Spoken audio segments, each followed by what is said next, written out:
The stamps were commissioned before the Queen's death, and the issue was put on hold pending permission from the palace to use her silhouette one last time.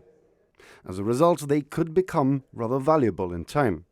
I personally believe they'll be very valuable stamps in the sense of collection, because they have that extra sense of meaning and purpose, being the last ones with the Queen's silhouette on them. When it comes to actual value of how much these stamps could be valued in future, that is very hard to determine. It's tricky to tell.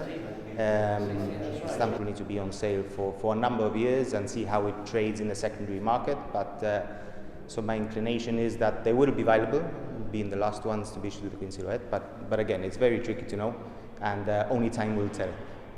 The stamps celebrate the life and works of Gustavo Bacarisas, one of Gibraltar's most celebrated artists, whose works are displayed in the City Hall National Gallery.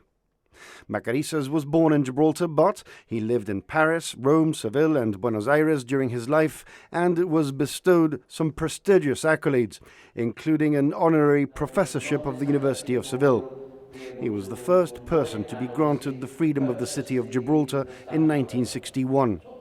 Whenever you walk up Castle Street, La Calle Comedia, you might be captivated by the vibrant colors of the street art behind me. It is, of course, a tribute to one of Gustavo Bacarisas' most famous paintings, which now hangs in the National Gallery and now also makes its way onto the £4 stamp in this new set of stamps, which commemorates the 150th birthday of one of our most famous artists.